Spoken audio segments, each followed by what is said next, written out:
The playoffs continue for the 3WideRacing League RaceKings Cup Series. We're 3 rounds away from the end of the season, and we finally narrowed our drivers down to the final 6 that will compete for the championship at season's end at Homestead. Take a look. 54, 56, 83, 14, 15, 52. Those are your championship contenders as we head in to the third and last race of the season here at Rockingham Speedway up in North Carolina, Finian. This racetrack is super fun. We saw it last night in the Truck Series race. It wasn't exactly a nail-biter, but it was entertaining to watch. But for some reason, I'm feeling like tonight there's a little bit more on the line. We might see a bit more aggression, especially out of the drivers that are not numbered 54 or 15. Yeah, and especially those guys I think are at just a little bit of a disadvantage. Maybe the 56 Tate Lytle, like I said, he's pretty much been the third wheel to Gruenberg and Frankenfield all season long. Definitely the other guys in that stable, especially considering that going into this round, the points have been completely reset to 0. There's absolutely no difference between all the drivers at this moment. And there isn't going to be a difference because there's no bonus points at all. It's going to be just straight good old-fashioned points racing for the next 3 rounds. So it's all going to be the finishing order that matters. Qualifying underway right now. Here's a look at the track map for tonight. Rockingham Speedway, 9/10 of a mile. Really, essentially, it's a mile-long racetrack, 4 turns. Last night, we talked about this racetrack because from above, it looks like a fairly normal racetrack. But when you get down to track level here, Finian, this place is odd-looking. It's very kind of funkily shaped, should we say. Their banking is a lot higher than it looks like at first glance. So it's a very challenging racetrack. It's a fun racetrack to watch. A lot of slipping and sliding, multi-groove action. Well, let's head down to the racetrack where qualifying is underway right now, and most drivers have already taken a lap around. Chad Frankenfield at the top of the board right now, Tate Lytle and Kevin Finn rounding out the rest of your top 3. Yeah. Justin Colbin at 52. He's got some work to do if he wants to have the chance to win this championship. Look at the gap between Lytle and Frankenfield. 0.03 of a second. That's a really, really small gap around here. Kyle Hanshaw on the racetrack right now. Jumps up to 8th on the grid as we come to a conclusion here. The 54 has not yet joined the racetrack. We expect him to shortly. James Miller also out on the racetrack in the number 42. The 6 is being driven again by Robert Hill Jr. filling in for Levi Zielinski. That late season change has been quite fruitful for the 6 car, I'd say. It's been a pretty good opportunity for Robert Hill Jr. to really show his stuff, and he's been pretty competitive. James Miller goes quickest. I'm telling you, if this guy had been in here at the start of the season, he'd be competing for this championship. And I really hope he is back for next season with these guys, because again, he's really shown that he's got a lot of speed, especially at the short tracks too. He's been really, really strong there. I mean, you can see he's beaten the 3 guys. He's beaten everyone. Obviously being on pole, but he's beaten all the playoff contenders so far. Still waiting for Gruenberg, actually, as Gruenberg starts to roll out on the track as Johnny Thomas. Both those guys getting to put their times down. Yeah, so last night, this driver ran the truck race, lapped everybody but Tate Lytle in a dramatic chase the last couple laps where we thought he might get it done, something that had never been done on this MTV network before. Wasn't able to do it. But he did a similar thing at Atlanta a few weeks ago in the Cup Series race. The only driver that survived his grasp that time was the Robert Hill Jr. machine. So I expect this 54 car to be the best one here tonight. But Chad Frankenfield's probably been a little bit better in the Cup Series, at least the last few months. So as he comes across the line, let's see how he does the first time out. 21.945 and immediately jumps to the top of the board. It's going to be hard to beat this 54 tonight. I don't know what it is, Finian, but he's got it figured out more than anybody else. Yeah, I am curious, though, if he's going to be able to pull up to as massive of a lead as we saw in the last race. But I am also curious on how Frankenfield can keep up with him, because I think if anyone can catch 54, it's going to be Chad Frankenfield as Gruber comes back across the line. Not going to be faster, of course, but it's not going to matter because he's going to be sitting on pole with 25 seconds remaining. Johnny Thomas in the 83 is rolling his way around the course right now.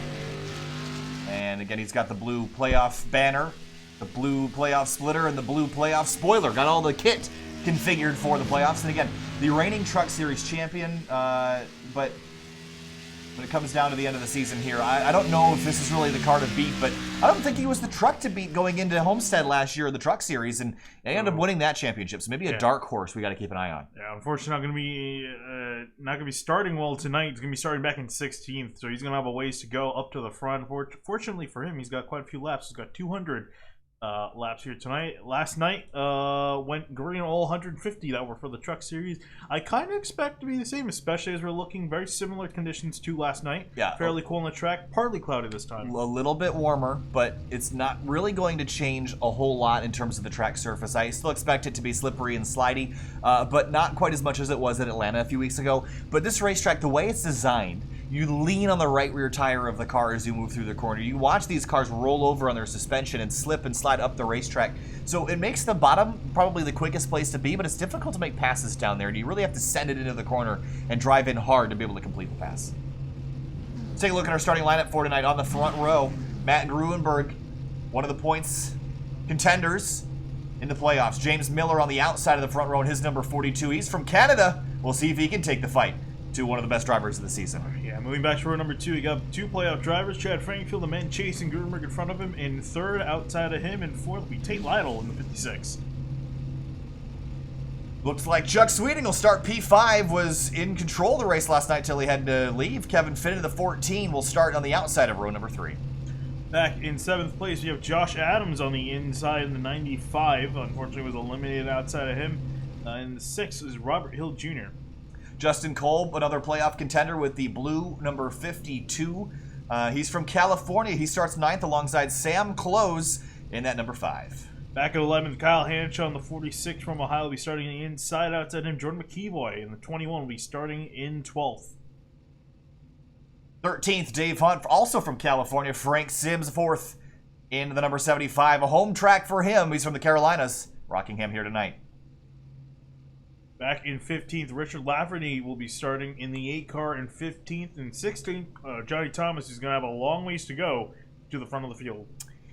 All right, Race Clark towards the rear of the field here. The rest of these positions will be a little out of order because Tyler Lightsey is listed on there. You also just noticed we had a lot of drivers from Carolina. We do have a lot of drivers from Carolina. And you know, another fun thing, a driver that's not from Carolina, Robert Hill Jr., he's from Canada, driving a very American-looking car, and it's actually Canadian election night. Oh. So, you know, things are going better for them. Not so much for us. But you know how that goes sometimes. Well, I guess if you're Canadian, if you're Canadian, then go vote. If you're American, then... Well, it's a little late now. I mean, you got to, like, what, 2 hours to get there? But I mean... I don't know how that works, but... I mean, imagine... Do they have a king, or what? How do they... Actually, technically, they're still under the crown, so the Okay. Queen's still, technically... There's a Canadian queen? Well, it's the British. They're part of the Commonwealth. Oh, okay. So, along with Australia. So cute. I mean, I don't live that far away from there, all right? I'm just saying. I could drop out of college to be a royal family. I'm just, I'm charming, these esports broadcasters. So what do you know? All right, 200 laps on board for tonight, just a touch longer than last night's truck race.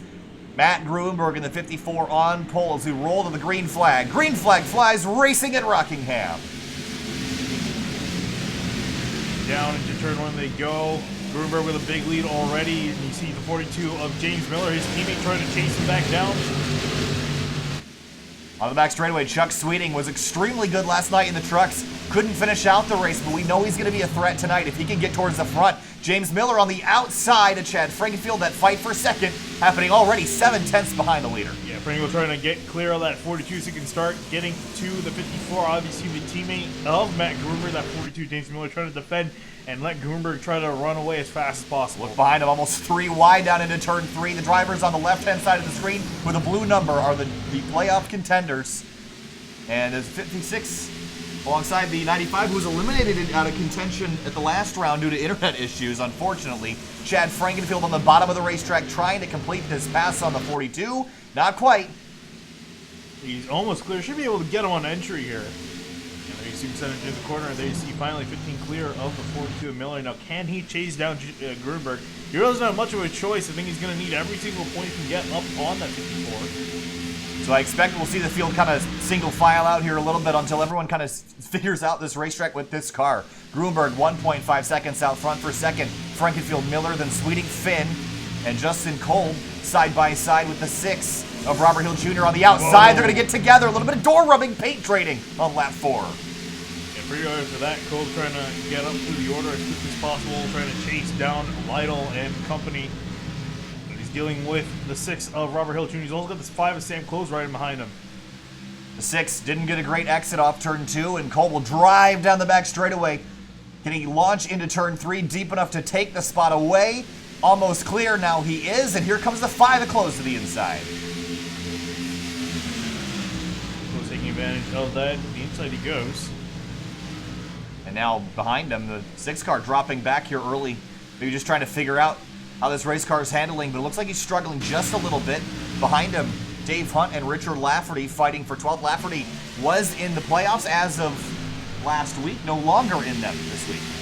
These guys carrying a lot of speed in the corners. They're going 140 miles an hour through the corners. Yeah, again, the higher downforce than the trucks, higher speeds than the trucks. And again, this new package, I believe they're using the 750 here versus the 550. So getting a little bit more power than we got at Atlanta a few weeks ago. And so far, Matt Grunberg has parlayed that into a 1.8 second lead. We're looking at the second place car, Frankenfield, and look behind James Miller. That's Chuck Sweeting in the 26. And Sweeting trying to had a really good run going last night. Unfortunately, had to leave early. But hopefully he can stick around for the rest of this because he's doing as well as he's doing last night, just in fourth, but he got third and second right in front of him. Yeah, I don't necessarily know if the 26 would have won the race last night, but he would have been probably second. I mean, he was second or driving third away worst from the field the first run and wasn't able to complete it. So sits inside the top 5 right now, and just behind Justin Kolb, closing in on Tate Lytle, who doesn't really seem to have a handle on this car right now. Yeah, we saw Lytle do very well after not having a whole lot of practice in the Truck Series last night, but finished in second place regardless of that fact. But yeah, currently he's stuck in 7th, not really able to move forward, and he's got a lot of drivers up and behind him. Oh, Kolb up the racetrack in the middle of 2. That's going to bring Sam Close right to the rear bumper. There was almost contact exiting 2, but Close was able to back off safely. Close is getting pretty close to Justin Kolb and behind him, give him some room. This is always fun to watch how bumpy and bouncy this racetrack is. Off into turn 1. It's rough. Turns 3 and 4 is probably even more violent. But the trucks last night seemed to have a little bit stiffer setup. These cars seem a touch more compliant. Yeah, these cars are looking fairly planted on the racetrack. They don't seem to be getting loose again, obviously, pretty early in the run, still up. And as I say that, there's Justin Kolb getting loose off the corner. But for the most part, they seem pretty stable. We'll see how that adjusts as the run goes on, as the tires wear off. A bit of a fight emerging for 7th place. Kyle Hanshaw was in the playoffs. And curious to see, I don't know if this is on our end or on theirs, with the blue spoiler and splitter still being on. I kind of want to do a paint scheme refresh. I'm not confident that that's updated. Can't hurt. Let's do it. I just don't want to get anybody in trouble, that's all. So, 13 laps in this 200-lap race. It ticks by really quick here, Finian. So, pit stop strategy.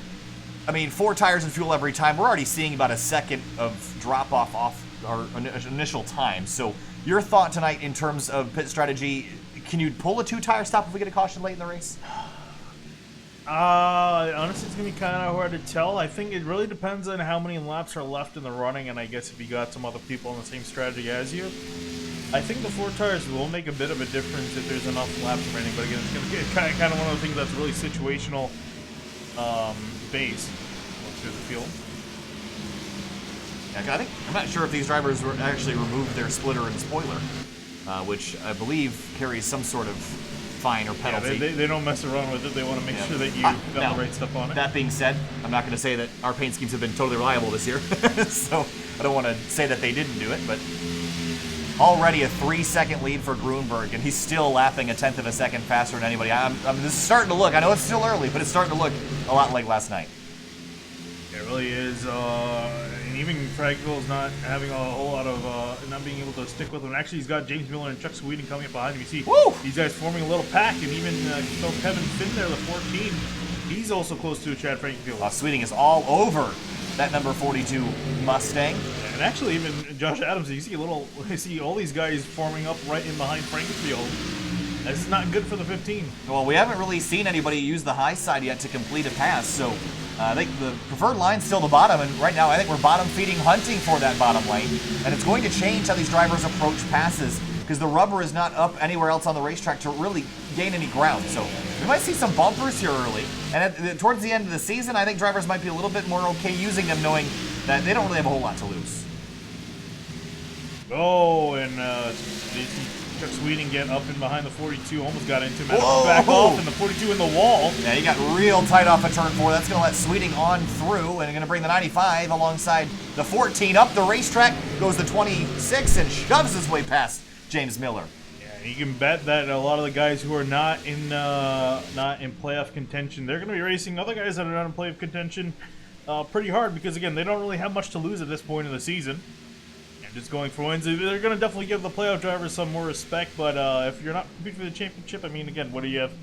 You don't really have much to lose. Now, so we said earlier that every driver in the playoffs right now, all 6 of them, are equal points coming into this event. So the 15 and 54 have been the dominant cars all season long. They've been the ones to beat. I think one of those 2 cars will win the championship, and Miller is starting to struggle here. But that being said, if the 15 or 54 has a bad race, that significantly changes how these last couple races will play out. Again, no bonus points to recover from that, so you can't just, go to halfway, lead at halfway. You can't be have a little bit of a buffer going in for the rest of the race. It's only purely based off the finishing order, no bonus points at all. So you're really going to have to make sure you finish these things.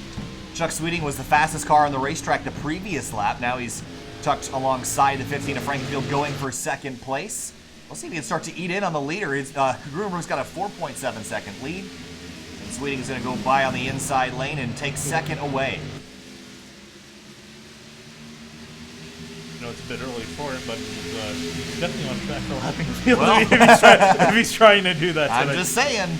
Yeah, it's incredible how he has this place figured out. He's just got every place figured out, but this one in particular is just seems like he's got 100 million laps of experience and everyone else is just being here for the first time. Hanshaw real tight off of 2, and we got loose out of 4 as well. And Dave Hunt goes on through. Caution at the front. James Miller spun around in the middle of the front straightaway and in a terrible spot to be as the field rolls on by. But Miller was struggling, and just like that, this race is going to be an uphill battle for him, I think. Yeah, from the looks of it, probably I think just got he pounded that rear end. Yeah, he got. I don't know if he got hit or. I was going to say that. I'm actually curious about that too. Let's take a look and see exactly how this started. But he's been struggling out of turn 4, but here's a look. Coming off of turn 4 a little bit loose. Oh, everyone was loose. The 26 is out of control. The 14 of Finn. Ball.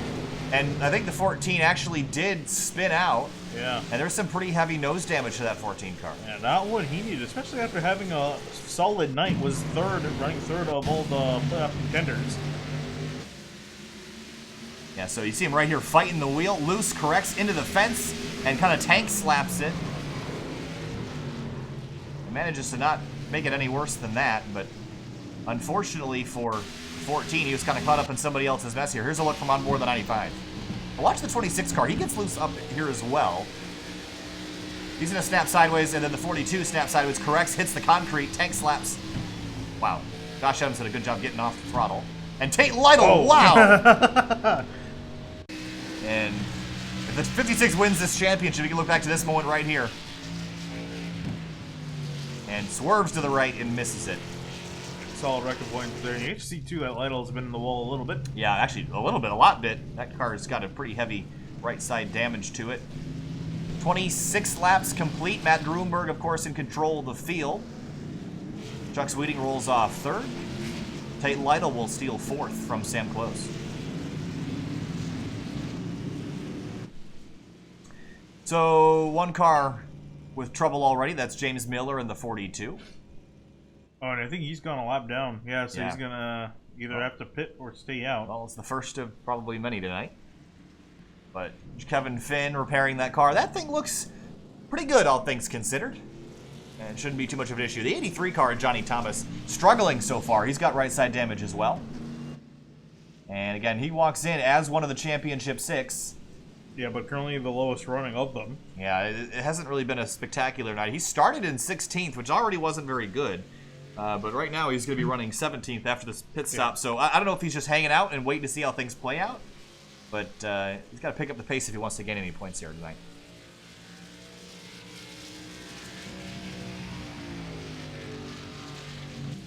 Currently, 4 of the 6 playoff drivers are running inside the top 6.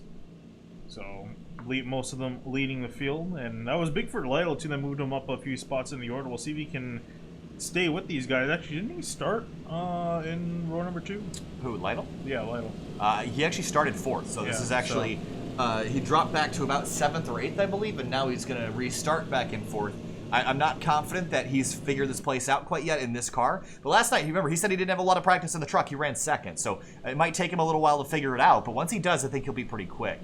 I guess the question is, how long will it take you to figure it out? So 27 laps in of 200 tonight. Across the line, should see the lights shut off on the pace car. They do. We'll re-rack them, restack them. 2 Mustangs out front, then a Camaro and a Camry in behind.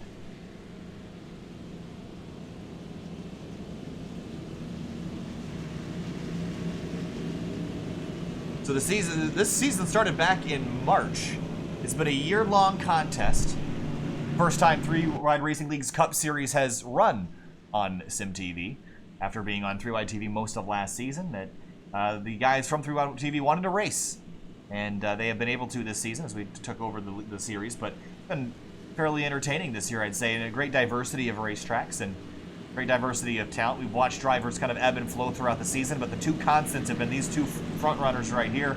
Yeah. Not much change between these 2. And it's a really good restart, really good chance for Frank Field to try to, I guess, if he learned anything on the last one, to try to stick with that 54, because he got to a really solid lead early on. Well, if you want to beat him, you're going to have to beat him on the restarts. We might not have a whole lot of those tonight, so Chad Frankfield's got to jump on the opportunity. Green flag back in the air, and a bit of wheel spin by the 15. Couldn't get it rolling, and here comes Sweeting to the inside. Yeah, that's going to be big, because I think Sweeting is definitely faster than 15 at the moment. He sees Chuck Sweeting's going to take second place away, and probably going to keep it. Now, can Chuck Sweeting chase down to the 54? Oh, Lytle really close to the wall at a turn 2. Jordan McKeeboy in the 21, running in 9th right now. Haven't talked about him yet tonight. But Chuck Sweeting, we'll see if he can launch an attack on Gruenberg. Give him a couple laps to get settled in, but I think it's 26. I don't know if he'll be good enough to catch 54, but I think he'll be a solid second-place contender if he can make it to the end tonight. Gruenberg already got a half-second lead, expecting that to expand. Kevin Finn on the climb after that being involved in that collision on the front straightaway, where he started in 17th. Got a long road ahead of him to try to rebound from that and trying to make up as many positions as he can. And passing definitely not easy around here. No, it's not, but he will get by the 53. It's not super easy at the front. Towards the rear, you can kind of get through traffic, but as you get closer to the front, the competition gets harder. And your tires start to wear out too, in his case, as the run goes on. So it's going to get more and more difficult as the night goes on. Johnny Thomas also trying to take advantage of this restarts up into 14. Got Kevin Finn right in behind him. Josh Adams, the 95, a heartbreak story after being competitive for most of the playoffs. Had issues last round and was unable to finish out the season as a playoff contender. No doing of his own, just internet hardware issues. And would have been in had he made it another 10 minutes on his internet connection. He was so close to the end, and it was such a heartbreak. And I think he's going to be wondering what could have been. First start of the season, won at Chicago, I believe, earlier this season, and proved that he would be a contender early on. For the lead, Matt Gruenberg still leads by 0.8 of a second, but Sweeting is not that far off pace, about a half a tenth a lap. But Chad Frankenfield is keeping pace right now, and I guess we'll see over the course of the run how these play out. Sweeting did pick up pace over the last run, and by the end of it was actually a little quicker than Matt Gruenberg before that yellow flag flew. Yeah, this is the big thing too. He's got some clean air to work with in front of him, so it should be even faster. Bit of a stack up for about 11th place behind Kyle Hanshaw. Yeah, this is where it gets really dangerous when you get guys stacking up like this and one driver makes a mistake in front. There's not a whole lot of wiggle room in behind you. You see Adam go to the inside of Kyle Hanshaw. Cogswell also waiting in the wing. And Johnny Thomas, and of course that stack up has created an opportunity for Kevin Finn, and I think you got to take it while you have it. Try to roll the outside lane. Haven't seen that work yet. Maybe diamond the exit and get a run. I think that's exactly what he's doing there. You see him get a run, a really good run on the exit of the corner to the inside now into turn 3. That's going to be getting that run off. It looks like Thomas is not even going to fight. He's going to let Kevin Finn on through. I mean, to some extent, you don't want to fight it. I know that these guys are both in the playoff picture, but the 83 is not very good right now, and holding up the 14 on lap 37 of a 200-lap race will not gain him anything. So let the 14 by, let him go run up there and pass everybody else, and then you can deal with him later. It really is, especially considering there's no bonus points. It's all about the bigger picture at the end of the race. It doesn't matter where you're running now, it's where you're running at the end.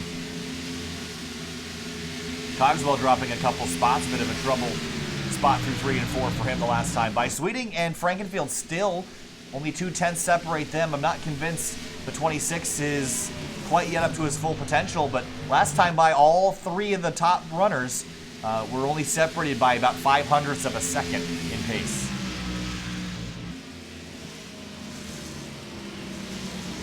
Working our way towards the 25% mark of this race. Again, that will be lap number 50.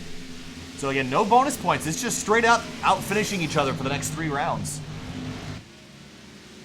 And I guarantee you that at least the 15 and 54, each of those drivers will win a race of these last 3. So whoever can win that 3rd race is going to be a championship contender come the end of the season. Yeah, I mean, they're both actually even further outside at the moment. Gruenberg has 1 leg up on Frankenfield, but they're 7 wins for Gruenberg, 6 for Frankenfield.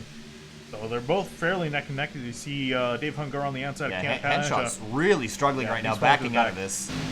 Oh, he's loose on the bottom of the racetrack, slip and slide, and he'll let a couple more drivers on by. Sam Close off the racetrack and potentially done. Yeah, I don't know if he's just pulled it off into the pits and called it a day, or if he had a wreck. Oh, he did! Oh. Big impact out of turn 4. He was running up inside the top 10, and then into the wall. That will be the end of the 5s night. That's a real shame. Almost the same thing we saw with the 42, just kind of hitting a worse spot with the worst part of the car. Yeah, we're going Frank Sims on the retirement list. Well, I will say one thing is that if you haven't yet, I know this is a bad time to show this, but the Barnyard to the Brickyard, you should check out on Sam's Twitter this book. I believe it was his father that wrote this, The Rich Bickle Story. So if you're interested in reading this memoir, you should take a look at Sam's Twitter. It should tell you where to get it and how to buy it. And I know it's an inopportune time to show it, but hey, you might as well. I mean, that's crash cars get TV time. That's what they always say, right? So that's what back markets get TV time. Well, I mean, James Miller has not. Whoa, he's really struggling. He had a lot of pace, but it seemed like it was hot lap pace. I don't think he's got the long run. Comfortability in this car. Yeah, I agree with you 100% there. Definitely had short run pace, but is not good over the longer run, at least managing his tires, and I think that's where he's really struggling. More so than almost anyone else as he charges it into the corner. He's dealing with also Cal Hancha, and both these drivers have been struggling and crumbling in the back of the field. Actually, James Miller is, remember, 1 lap down, too, from earlier. What happened, got put a lap down while trying to turn the car back around, so he's hoping for caution. Yeah, but that being said, last time by he was 7/10 off the pace of the leader, so that's not a pace that will keep you from going another lap down, so he's got some work to do. There is Nick Miller trying to get by Kyle Hanshaw. This is for position.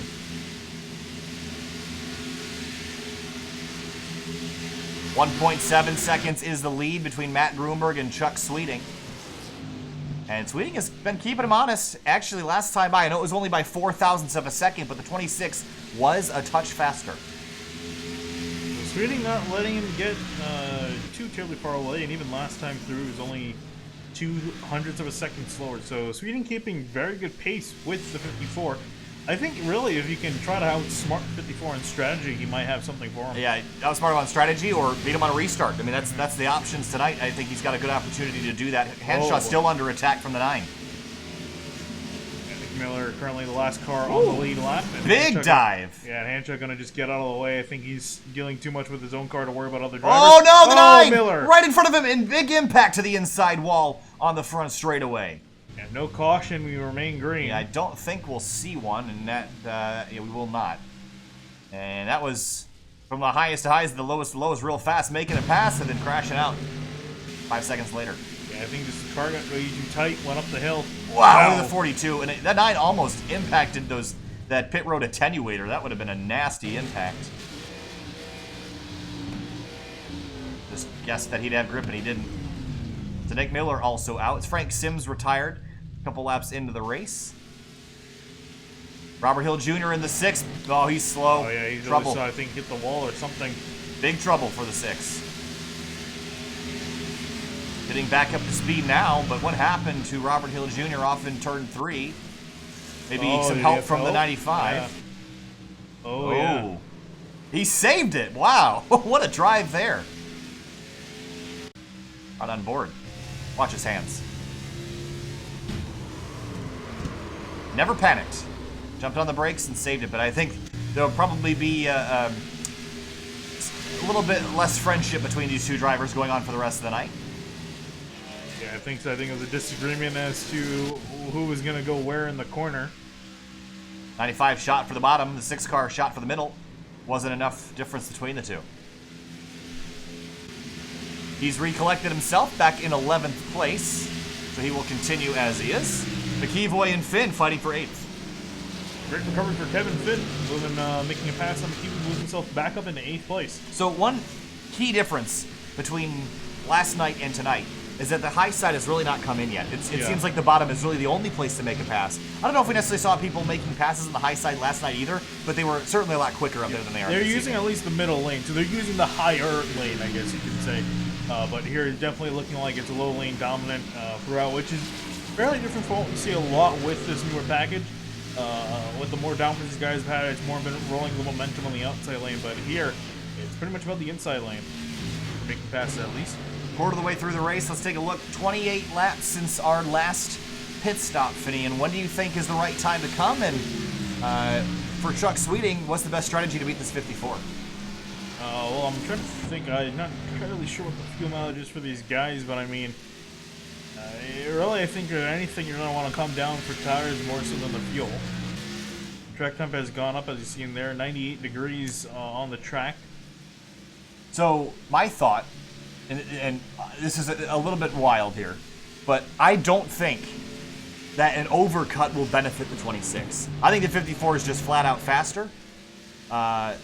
But I think my question to you is, would it be a stupid idea to pull a large undercut and just kind of hope for a yellow flag? Because that way you get the track position and you don't have to outdrive the 54. I don't think you're going to outdrive him. I think you have to outsmart him, like you said earlier. I just don't think outsmarting him involves being faster than him. I think you got to really play the strategy and get a little bit lucky too. Yeah, well, I think the only problem with that is that he's going to be having to... Oh. Well, we might not even have to ask that question. Got to spin on the front straightaway. This should be a caution. He's actually, I think, stuck. I don't know how that isn't a yellow, but there go... Manual. Well, yes, but I still think that should have been a yellow. But on the back straightaway now, Grunberg will continue. Maybe trying to let this race play out. Yeah, I think they're trying to just let it play out because there's only one car spin off the track. And they're like, might as well keep it green. I don't think Hanshaw will be thrilled with that. Whoa! Yeah.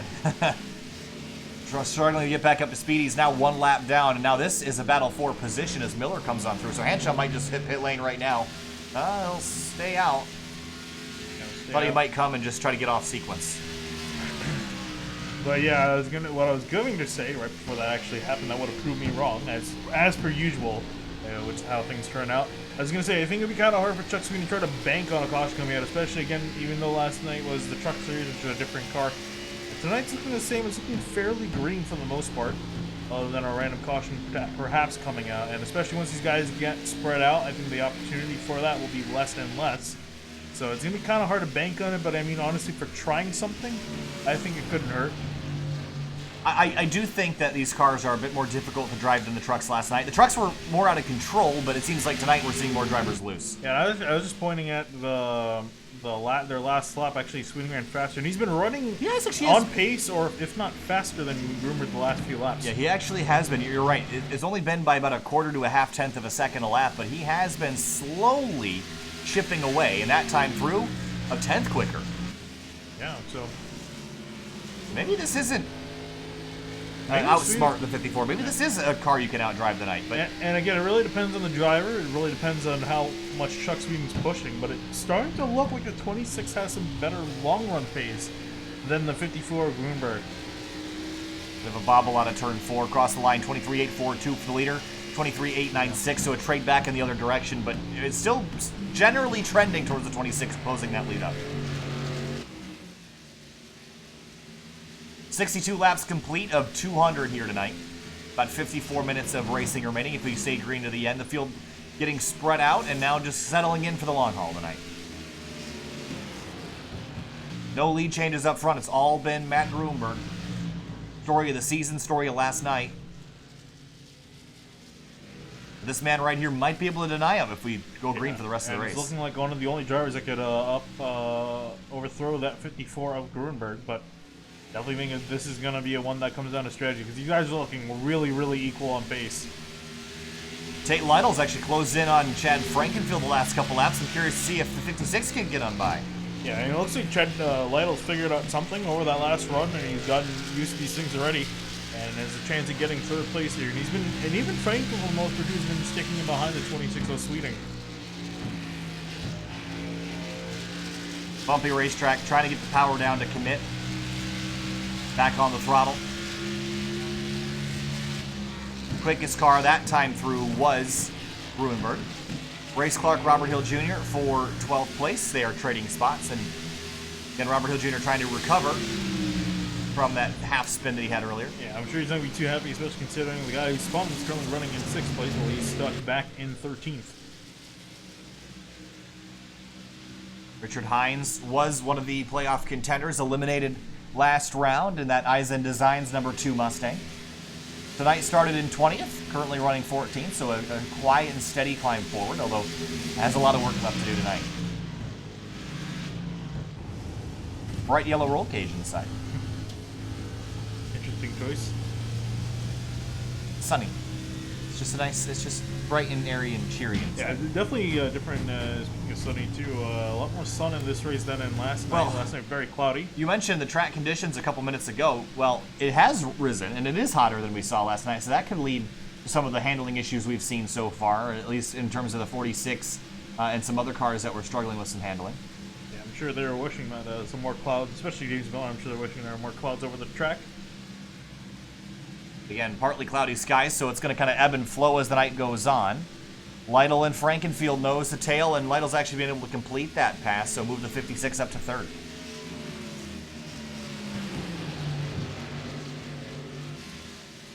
Moves Lytle up into the 2nd highest running playoff driver. You can see 5 of them inside the top 8, and all 6 of them inside the top 10. And even Thomas has improved a bit from his early performance in the night. He's currently sitting in 10th place. Lytle's been carrying the banner for Toyota for most of the season, and if I recall correctly, this is actually a return to the paint scheme he ran earlier in the season when he won at ISM Raceway. And maybe a little bit of a good luck charm as the 15 got all sorts of sideways out of turn 4. A quick look at that as he came out of turn 4. Watch his hands inside this car. Yeah, I think Frankville's really struggling with the long run pace. I just don't think he's got it in this 50 machine. You see him coming off the corner. Watch this. Watch that red tape inside on the steering wheel inside the car as he comes off the corner, back to the right. Whoa, man! You wouldn't believe that car's in 4th place with how ugly it looks like it's driving right now. Jonathan Cogswell in the 27. He's on pit lane. Yeah, and he's been there for a while. He's gone 2 laps down. Yeah, I think he's got some crash damage on this car. So let's go find out. Oh, this is definitely an accident. Turn 4 being a really big trouble spot. Yeah, tight. Understeers into the Same wall, thing and then bam! Oh. Into the wall. Yeah, this is what I was concerned about when the 42 lost control earlier. And here's a look. He's going to understeer and climb up the hill, and you can't. Once you're here, you can't get out of this. You're already committed. And then down the racetrack and watch this impact. Wow. That's why they have those barrels there, filled with sand or water to dissipate the energy. Now that will still be a race-ending crash for the 27. As Matt Gruenberg hits pit lane from the lead. Yeah, and actually, if you can pull up the stick graphic, thank you. Yeah, so looking like these guys are going about 50 laps. So at the rate they're going, they're still going to have to make 2 stops after this. And we'll see what Chuck Sweeting does. If he responds, and he will, he's going to bring Lytle with him. And Lytle actually, last couple laps, has actually closed in on Sweeting a little bit. See, aggressive on the pit road entry too, need to take a little bit of time as well. Every little 1/10 of a second matters for these guys, especially if you can get a good enough, better pit stop.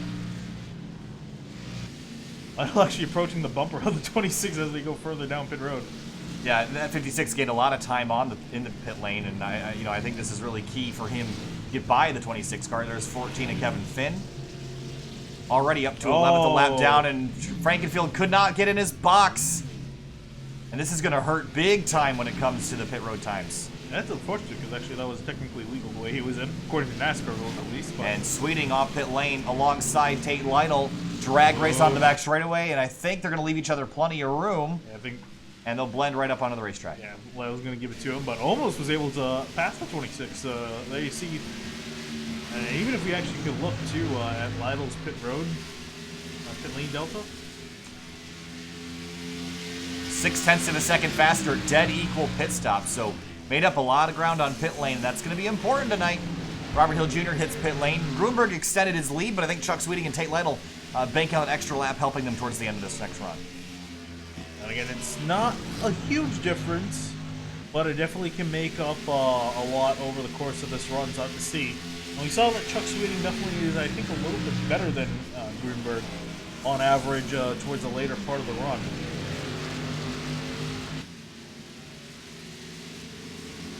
Well, these guys actually starting to get into some lap traffic here. It's currently Josh Adams, Johnny Thomas, and Dave Hunter, the only drivers left on the track. Everyone else has come and made their stop. Whoa! Hunt real slow out of turn 4, and Lytle had to jump out of the throttle to get on by, and he will throw his car on by. Closing in on the halfway point of this race, and now it's becoming more and more important, the strategy of when you're going to come to pit lane. But Grunberg has a 2.9 second advantage over Chuck Sweeting, and that's really the gap you need to watch. But I sense that maybe Sweeting and Lytle are trying to build an advantage on Grunberg. Really curious when these next few drivers are going to come on down and how much longer they can continue. I think they're just trying to run the tank out. Well, you know he can go at least 53 laps, probably more. And when will Josh Adams hit pit lane? When will Johnny Thomas hit pit lane? Hoping for a yellow, maybe. I like this call for the 83. Has not had the pace tonight. Just trying to look. Ooh, Josh Adams is getting to 54 on his inside. Here's Frankenfield. Oh, boy. And did Frankenfield have to serve a penalty or something? Yeah, he must have. Oh, this is going from bad to worse for the 15. Yeah, this is huge for the championship. So what happened to the 15? Came back down a second time. Yeah. Back. Oh, no. How did he get a lap down? The last lap was a 34-second lap, which doesn't make any sense to me. Was he...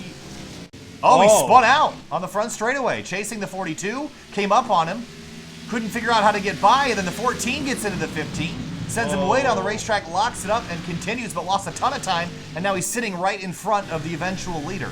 Yeah, and that's not good, too. His tires used up quite a bit from skidding sideways, and whoa, boy. Yeah, I don't think Chad Frankenfield is going to just move over and let this 54 on by. He's got to fight right now. If he gets put a lap down, this is going to be disastrous for his championship hopes. But Matt Grunberg right now, barely even here. Yeah, Grunberg facing some internet issues. We saw him have a bit last night, and it sorted itself out. Looks like it's somewhat stabilized for at least the moment.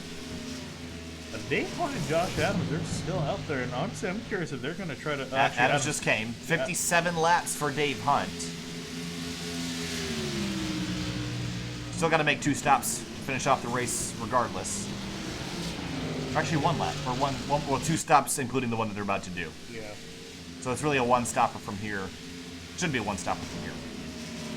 For at least guys like Dave Hunt.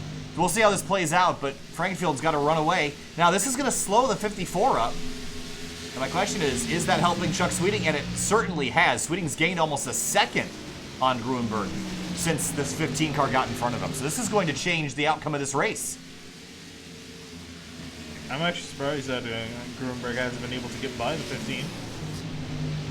Well, these 2 cars are not separated by that much on pace. Remember, the 15 was almost dead even with the 54 on the previous run, but now he's in front, so the 54 has to deal with aero push that he's not had to deal with all night long. Yeah, I'm sure Chuck Sweeting's going to want to have to mail the 15 thank you gift for this, because this is really helping out the 26 in this race. Yeah.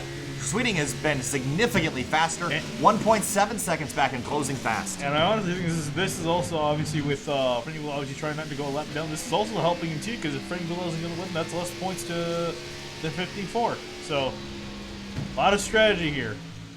Maybe the 15 can actually do more from this situation to affect the outcome of the championship than he could from 2nd or 3rd. So I think the 15's got to play a chess match here. Grunberg now has to let the 95 on through, who just came down for tires. And Grunberg's lead is going to be dwindling here fast. 1.5 now as Sweeting closes. Yeah, and even Sweeting, and then you also have to look right in behind. Tate Lytle's also very close in behind. So both these guys catching the leaders at a very, very solid and consistent pace. And they have a tire advantage. It's only 1 lap, but it is going to make a difference. tables have turned in the middle part of this race. We thought earlier that it would have been Grunberg walking away with it, but after that caution and the way this pit cycle has turned out, looks like Grunberg's on the back foot.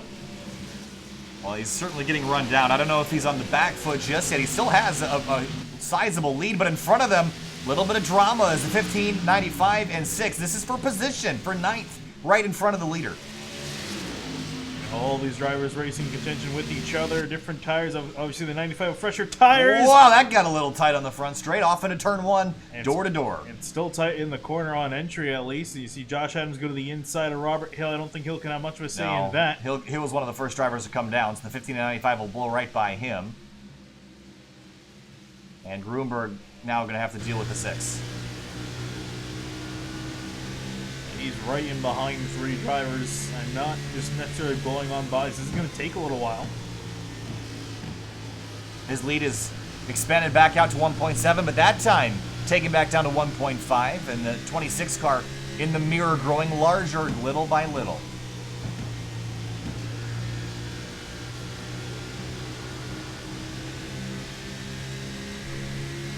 Looking now to the inside of Robert Hill. This is important. I don't think he can afford to be side by side with the 6 car for very long, so you've got to complete the pass quickly, and he does. And the 15 and 6 should be pulling away, so they really shouldn't be a huge factor, but these two are fighting really hard for position right now. Yeah, again, Frankel just trying to fight to stay, just trying to stay ahead of Grunberg. Obviously, doesn't want every position he can get. But he's fighting with Josh Adams, who has better tires, but Adams kind of struggling at the moment to get around the 15. Frankenfield is going to get a nice run off the corner, though. Yeah, the outside versus the inside. Now, the 95's got better tires, but again, we have not seen this outside lane play a big role in passing cars yet. But will the tire advantage help Josh Adams out of turn 4? It will. I don't know if he'll be able to pull totally alongside. Grunberg almost wiped out in the background. I don't know if you saw that, but he was real sideways out of turn 4. Again, just less air to his nose, and he's now that gap's dropped down to 1.3 seconds between Grunberg and Sweeting. And now the 95 will drive off into 3 and will complete this pass. A lot more lateral grip with those fresher tires and puts Frankenfield back to 10th. So meanwhile, Grunberg's lead now to 1.4 seconds. So Sweeting has been able to close, but he's beginning to stall out. And he's going to need a little bit more help from these lap cars.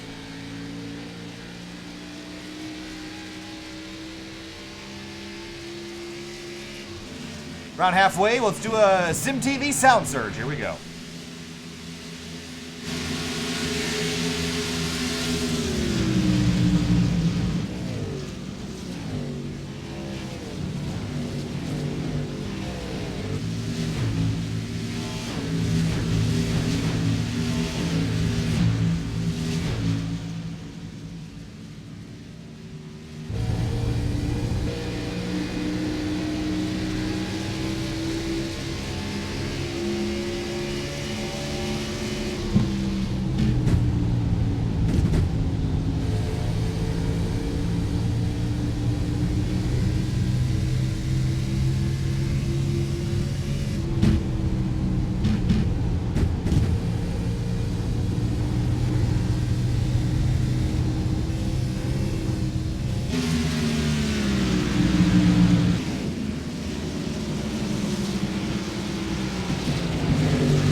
Chuck Sweeting got in the wall out of turn 4, Finian. That's going to hurt his performance tonight. That was a pretty heavy hit.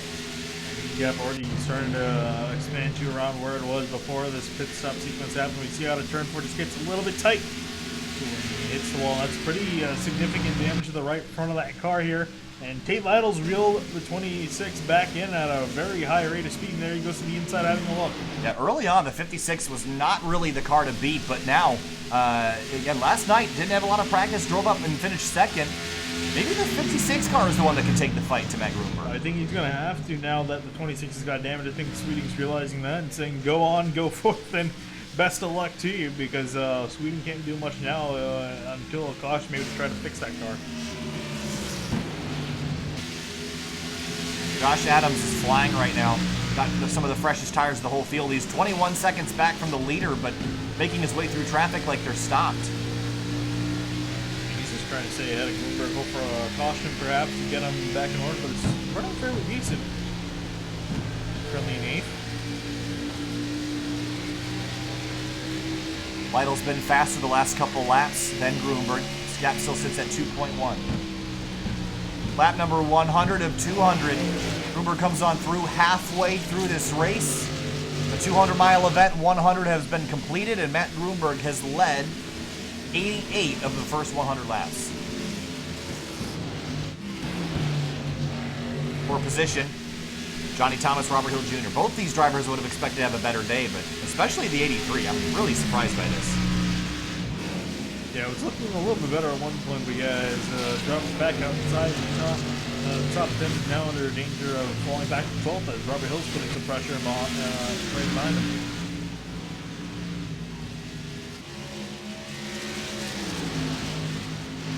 No other battles to really talk about right now, Finn, and everyone's kind of found some room to race. Justin Kolb quietly having a good night up in 4th, and again, I told you that he'd need to pick it up if he wanted to be a championship contender. But right now, as we head into next round, if this race were to finish as is, he'd be the 3rd driver in the points. I mean, he can walk into Homestead with a serious shot to win if he has consistent nights, and some of these front runners have trouble. Yeah, really, and I think that's what he's kind of hoping for at this point. Doesn't look like he's gonna catch Chuck Sweeting. It was a little bit faster last time through, so might be able to catch him by the end, but it's gonna take quite a while to catch back up to that 26 of Sweeting. I mean, the entire top 3 is in a world of their own. You see 3 seconds back to Chuck Sweeting, and then almost 12 back to go from the lead. And actually, too, looking right in behind the 52, looking at Kevin Finn. Great rebound for him. This has been a phenomenal rebound after that collision he had earlier in the race. That he did nothing wrong, was just caught up in someone else's mess, and he's been able to pass all the cars before, and I think he's actually up a couple spots from where he was when the crash happened. So this has been a good run for him. He's running pretty good times right now. I don't know if it's good enough to make up a whole lot more spots, but he's in a good position at least. Richard Lafferty, quietly eliminated from the playoffs, was in them alongside his Johnny Thomas Racing teammate, but was eliminated last round, and also having a solid run tonight, as well as Josh Adams. So some of these drivers you look at, they were in the playoffs, and now they are no longer there, and you have to wonder, if things had gone a little bit differently, how this would pan out. I mean, you can always wonder what if, but for some of these drivers, that's a little bit more real than others. Oh, Race Clark and Chad Frankenfield touring each other through 1 and 2. Frankenfield's wasting no time with these guys. He's saying either get out of the way or I'll make you get out of the way, because he's on man on a mission trying to stay ahead of that 54. And now Matt Grunberg is in the middle of some of the heaviest lap traffic he's seen tonight. Kyle Hanshaw on the outside, he's just gotten through. It's going to slow him down significantly. Tate Lytle was 4/10 faster last time by. This is really where the 56 needs to strike. He's got to make quick work of this traffic. He's still got 3 cars ahead of him. Race Clark really sideways. I don't know if it's necessarily the speed he's got to worry about, but it's just the hazards, of following other cars that might be a bit more unstable, aren't handling quite as well. So Grunberg will make his way by Race Clark easily, but he's still got the 15 and 21. Now, I think the 15's running away, but the 21 is coming back to him. This is not a battle for position. Hanshaw is now 3 laps down. It's just not been a good night for him. He's still sideways. Wow. Yeah, you remember he had that spin on the front straightaway that the caution didn't come out for, so he's been kind of struggling. Now he's he almost turned the 22 as Race Clark turns back down the racetrack, but they'll separate again and avoid conflict here. But now Tate Lytle, see him right here. He's 1.9 behind the leader, and he's going to start to negotiate this traffic. Might get some help from his Toyota friend here. That's but the only other Toyota other than Frank Sims. Lets him on by. And I don't know how much these guys really worry about manufacturer lines in this series in particular. I mean, for Toyota, there's only 3 of them. I mean, you got strength in numbers, and Ford and Chevy got you beat there. So if you're a Toyota driver, you better be working together. I also imagine he's probably just going to get in the way to try not to get involved in the whole playoff battle. I don't think he wants to be the one that denies the 56 potential win here in case something does happen to Grunberg. And Grunberg is right behind the 15 of Frankenfield. And the problem is that Matt Grunberg doesn't have bad races, right? If you're the 15, a 9th or 8th place is not an insurmountable fight to bring to anybody else. But to Matt Grunberg, I I mean, I don't know what his average finish is, but it's really good. And he doesn't have a whole lot of races where he runs bad. Remember at Talladega? That was a race where we thought he could really get knocked out of this thing. And guess what? He ended up winning that race. He just doesn't have bad luck. Yeah, his average finish is 7.18. That's really solid. I don't think he's run every race, but here comes Frankenfield hitting pit lane. Interesting strategy here, Finian. What's your call? Seems early to me. I think a little bit early. I'm actually surprised. I thought he would have tried to stay ahead of Grunberg as long as possible. Let Grunberg pit first in case caution does come out. Because it's only going to just make his situation worse for that 15 of Frankenfield. But we'll continue onwards here. Richard Lafferty, Kevin Finn. I think this is probably about time some of these guys are going to come onto pit road. They're coming in at around 45 laps into their run. So it's right around where Tate Lytle just hit pit lane, as did Grunberg. Yeah. Sweeting stays out. Trying a bit of an overcut, just trying to... Look at the ground that Lytle gained on pit road entry. He's been so aggressive tonight. And he actually, he's running he's running about a mile an hour faster than these guys on pit road. He's just got this figured out. Now the question is, how much ground will that gain him on the racetrack? As Sweeting, I think he's going to stay out in another lap, so he's going to really try to... I like this call by the 26. And this is really what he needs to do to try to get himself back in this, at least something on strategy. Might not be the best strategy, but again, he can't just do what he's been doing. This is going to be close. Tate Lytle launching. Here he comes. Pass for what will eventually be the lead. Tate Lytle gained all the ground on pit lane entry. What a move by the 56. Let's go back and look at how he entered pit lane. This is really where he gained all this time.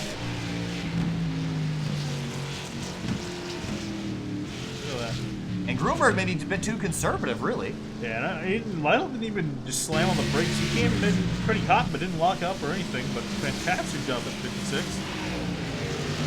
He's out there with a second lead over the 54 when they all cycle out. So great strategy for Lytle. This is exactly what Lytle needs to do. Lytle is going to be in control of this race. What a, I mean, that was a power move right there. That was awesome to watch.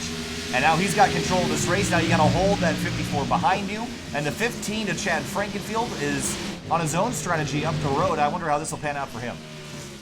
I have to see here what he's going to decide to do. Obviously, he's going to have to be looking at 56 as a potential threat now. I mean, really, if you were to ask me out of the championship 6 or the final 6, who's got the best shot, who's really going to be competing for it at the end at Homestead, I think it's going to be Grunberg, Lytle, and Frankenfield. Obviously, I think more so the 54 and 56. But the way it's looking now, Lytle's really showing that he's going to be a threat and going to be a contender. And I think he's also trying to make sure that he can take advantage while Frankenfield's having trouble as well. Out of turn 4, Tate Lytle cycles up to 8th place, but still some ways to go. Chuck Sweeting still out on the racetrack, Finian. What's your call? I mean, I like this call as well for Sweeting, but I'm not sure where this will stack up in comparison to the 56. I wonder at this point if he's hoping for a caution. I think he realizes, well, again, he's not really going for any points at this time in the season. I think he's just trying to make sure and see if he can get the wins. I think he's just hoping strategy-wise, caution comes out and he ends up in the lead. Because other than that, I don't think he feels like he has the pace, even with a better strategy, to chase those guys down. Kevin Finn hits pit lane.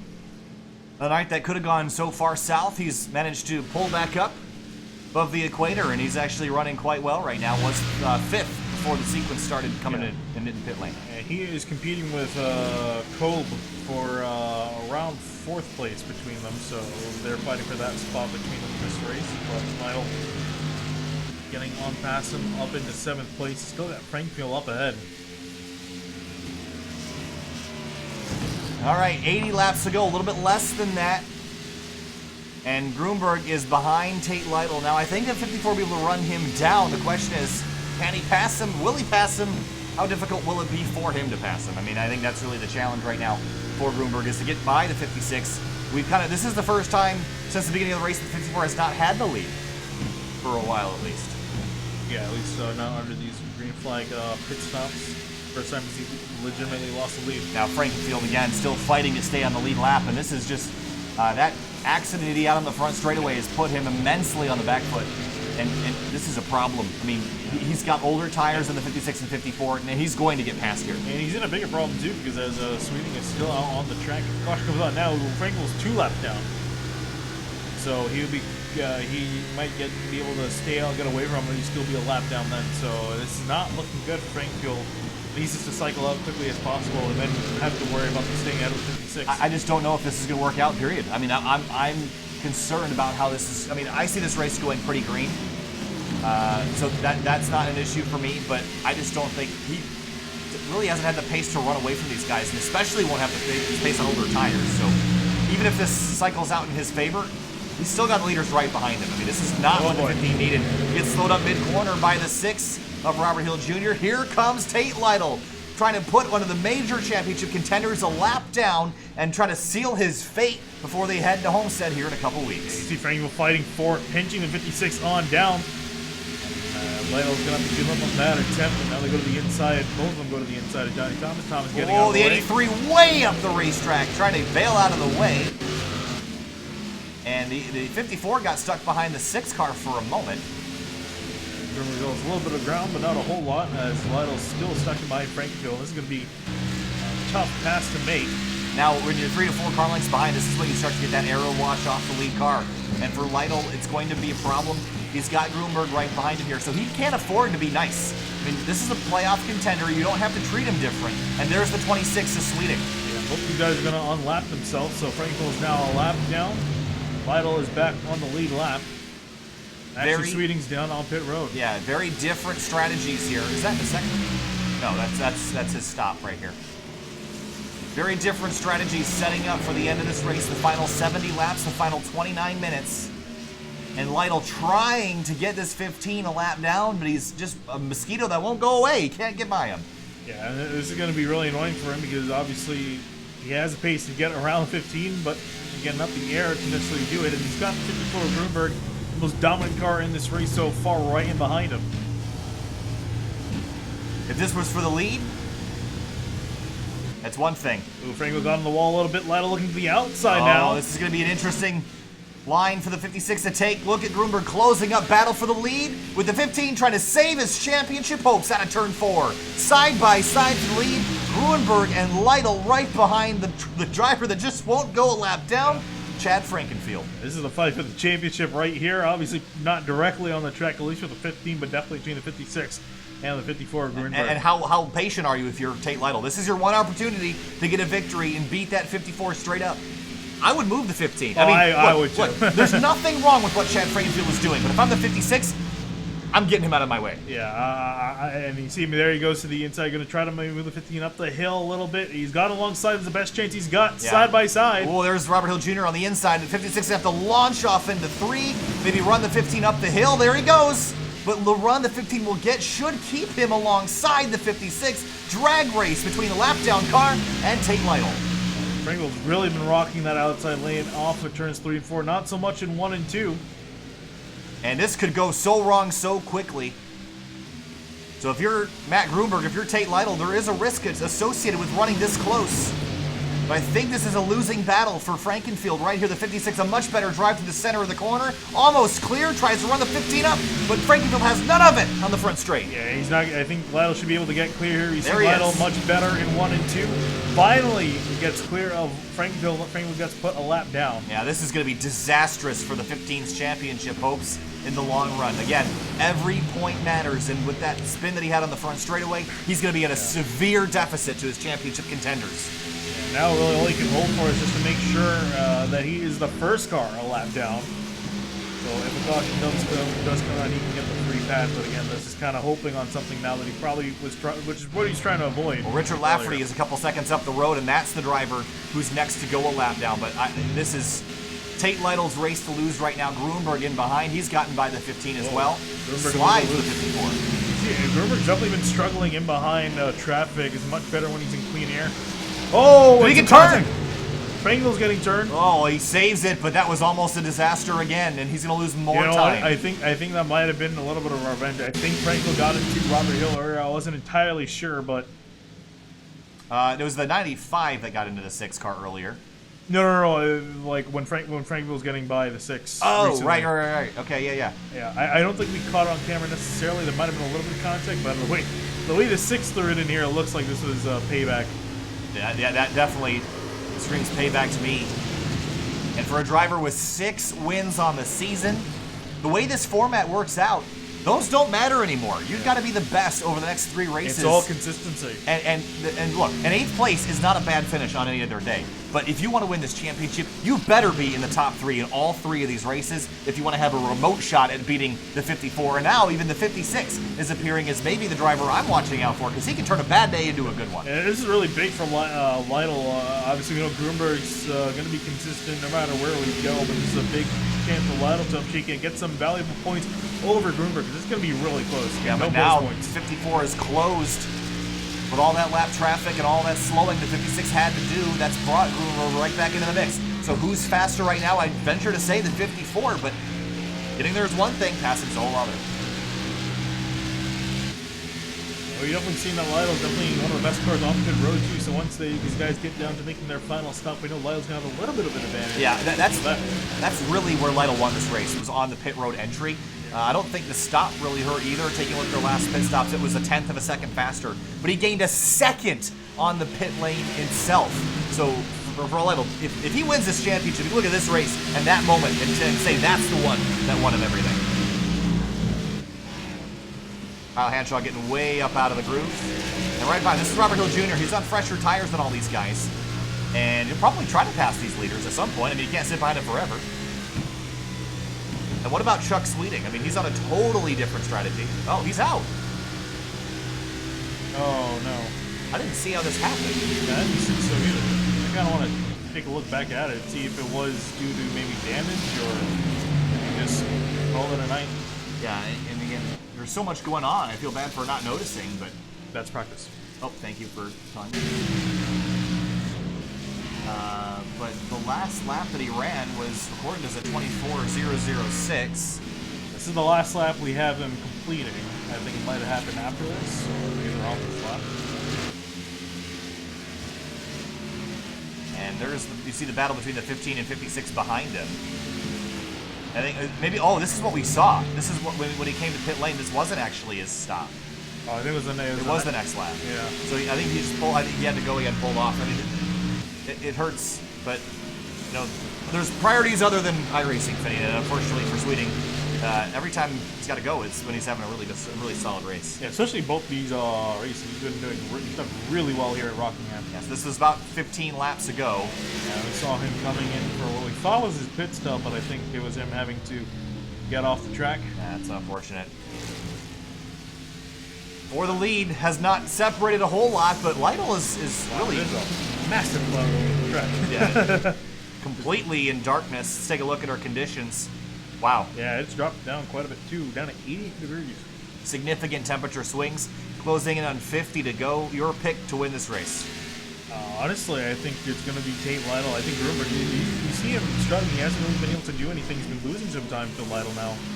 Over this, being stuck back in traffic. And then Lytle too, again, he's made up a lot of time on pit road. Now he's on the he's got the upper hand, being ahead of Grunberg on pit lane. So let's see here as these guys are coming down to their final stop within the next 10 to 15 laps. I think the 56 can win this too. I also think if we get a caution or a series of cautions, the 54 is the one to beat. I think the long run is the 56's game. The pit lane under green flag conditions, that's where Lytle is better than the 54. I think Grunberg's a lot faster on the short run. I think he's a lot better at the restarts. I think that's going to be the difference. If we stay green, like we have been most of the race, it's going to be a very different race. The other thing, too, that's going to be big is because I think if Grunberg pits down first, he's almost definitely going to get the lead. Actually, I shouldn't say that because Lytle's been making up a lot of time, so it's going to be close. Well, I think Lytle knows with his pit road entry, he can afford to stay out one lap later than Matt Grunberg, but I would not try any funky strategy things right now. Stay on sequence with the 54. You're better than him right now. Don't do anything different. If the 54 pits, you pit. If he stays out, you stay out. Beat the 54 at his own game. Or even, too, I guess, if anything, do an undercut. I mean, you're obviously risking that a bit, but well, within a lap or two, if he does an undercut. Undercuts only don't work if there's a lot of laps left.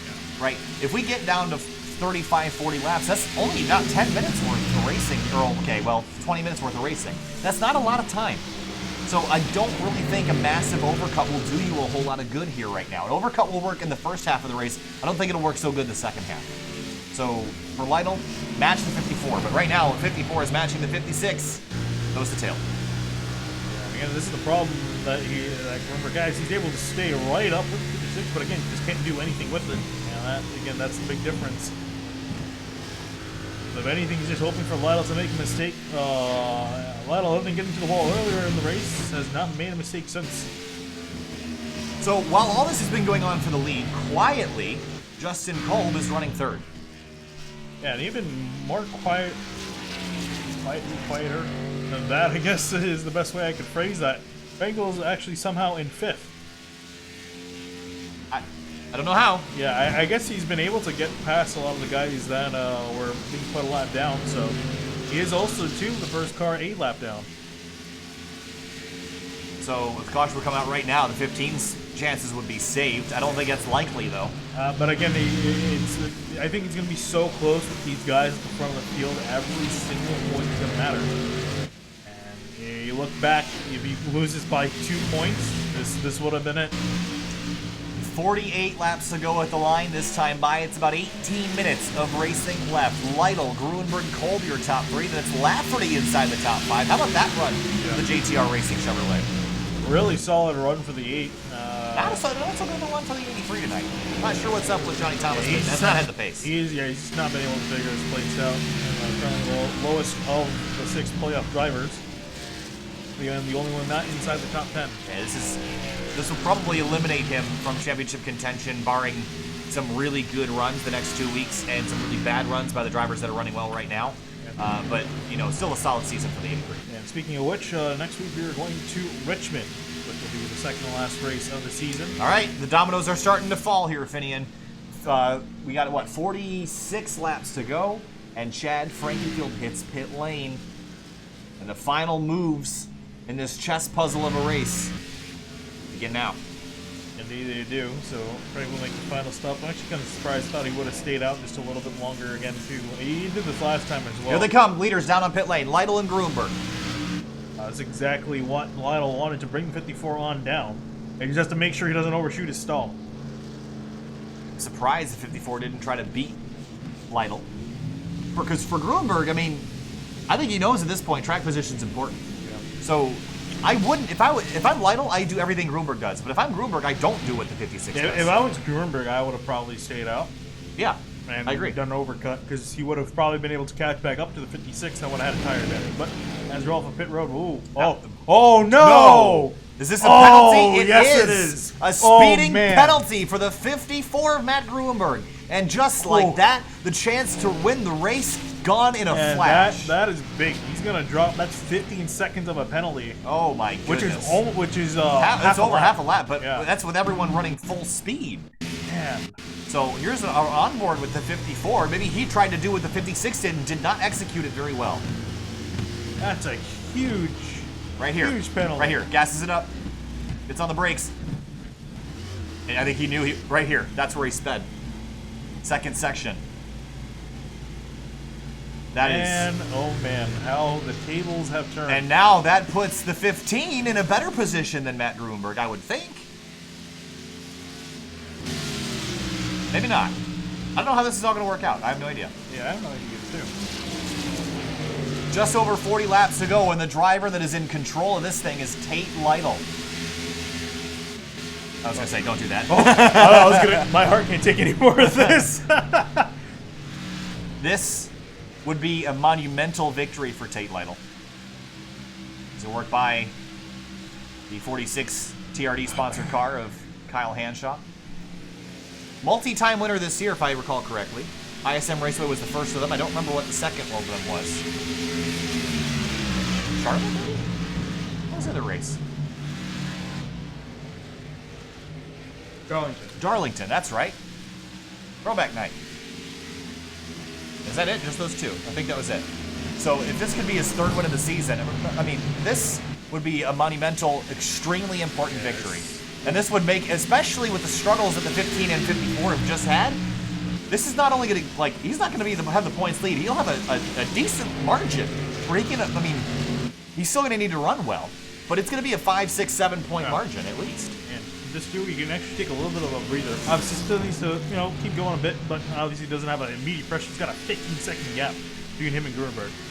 40 laps to go for Tate Lytle to win in shocking fashion as the 54 Matt Gruenberg makes a rare mistake. It's not something you see a lot. Yeah, he's got 40 laps, trying to make up as many positions as possible. He still has, I think, actually almost everyone ahead of him needs to fit, so I think he should end up second place regardless. But, man.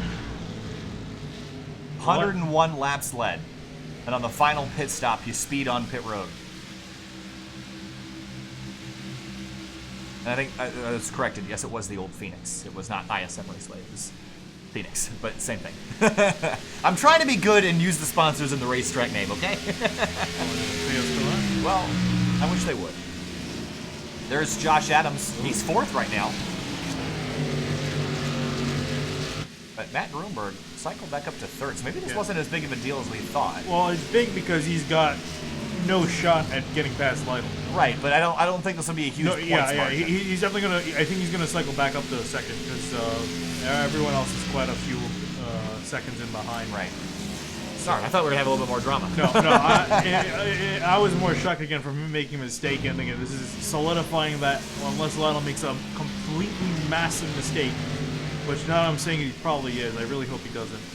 So the two were nose to tail entering pit lane. This is the difference between them now. The 56, actually, almost 3/4 of a lap ahead. If you want to throw even Frankenfield too on there. Wow. Very different races going on right now. The 56 is scored as the leader. The 54, Gruenberg, on the lead lap, but 15 seconds back. Yeah, you can see it's over half a lap behind. 15 lap down. Frankenfield really hurt himself earlier. And again, if he didn't make that mistake, he would have been in second place right now. And that easily could be the difference between a championship and not. Especially against someone like Matt Gruenberg. You really need every point, and again, Lytle taking every single advantage he can get to get one leg up on his competitors. Justin Kolb again, quietly inside the top 5. Should cycle back to third here at the end of this. So keep in mind, we got 6 drivers in the playoffs, not just 3. It's not just Lytle, Gruenberg, and Frankenfield. The 52 is still in it. Yeah, and the 83 still in it. The 14 still in it. So the 52 right now, as it stands, would be third in the points leaving tonight.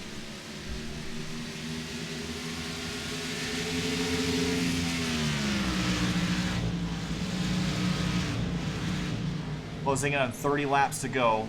12 minutes left. This has been a very entertaining race so far tonight. Much more entertaining than I thought it would be. Strategically entertaining. Yeah. It hasn't necessarily been a barn burner in terms of drivers sliding all over the place, making passes left and right like they were last night, especially at the beginning of the race. But it has been very intriguing to watch how this is all playing out. Now, as we said for the 15, 1-2 points can make a difference, but the 54 as well. I mean, that pit road penalty, 1 point, is going to be significant by the end of the season here. And for Tate Lytle, this point, if he wins this race, he's got to take this and run. You can't afford now to just step back and watch. You are now a solid championship contender. And I don't know if, Lytle might have said this, but I don't know if he truly believed before this moment that he really could win the championship. The 54 and 15 have been outperforming and outclassing everybody at every single track this season. I know Lytle's been good, probably the third best car, but I don't know if he seriously thought he could win it. But right now, if he wins this race, he seriously can win it. Yeah, I said at the top of the show, too, that he's been pretty much the third in this championship fight. And I know he's going to get sick of me saying it, but I think really with this is really going to put him as a solid competitor for the championship, especially with the 15 making his big mistake. We're not sure where he's going to end up. Bengals should end up around 5th place if it comes all said and done. So that's going to put Frankenfield with a much higher ladder to climb. So, the 52 got real tight there in the middle of the corner. So now we've cycled all the way back out. Lytle, Gruenberg, Kolb, your top 3, then Josh Adams. And how about Dave Hunt inside the top 5? I don't know if he's come on down. He has, Josh Adams has not, and neither has Dave Hunt. So not completely cycled yet. But under 30 laps to go, and the playoff contenders have had wild nights so far. Gruenberg led 101 laps, and then got a pit road speeding penalty, which put him behind competitor Tate Lytle, Chad Frankenfield was up competing for the lead, then spun out on the front straightaway and lost half a lap and has not been able to recover to get back up with those two drivers he was fighting earlier.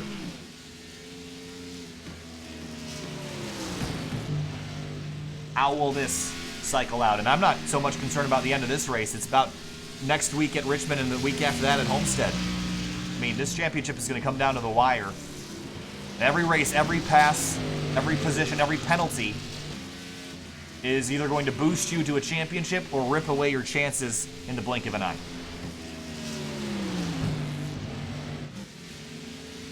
Grunberg 14 seconds back. And how about this? The two drivers that were competing for the truck race last night entirely swapped tonight. Yeah, although it's not Lytle chasing down Grunberg now, he's actually letting Grunberg eat in a little bit, but again, has a lot to give. They're done pitting. They're done with everything now. They're just running to the end. And last night we had two drivers on the lead lap. It was Grunberg as the winner and Lytle was 20 seconds back. Right now we've got three drivers on the lead lap, but the other one is Justin Kolb. And he's actually in danger of going a lap down. He's only about 2 seconds up the road from Pete Lytle. And how would that be for for Lytle and Grunberg on opposite nights in opposite orders to lap the entire field? These two guys got this place figured out. That's all I can say. Yeah, I was just about to say that too. They've really done great in both races. And just Lytle again, just making less mistakes tonight. One last look at our track conditions before the last 20 laps. It's been all over the place tonight. It got warm, then got cool again.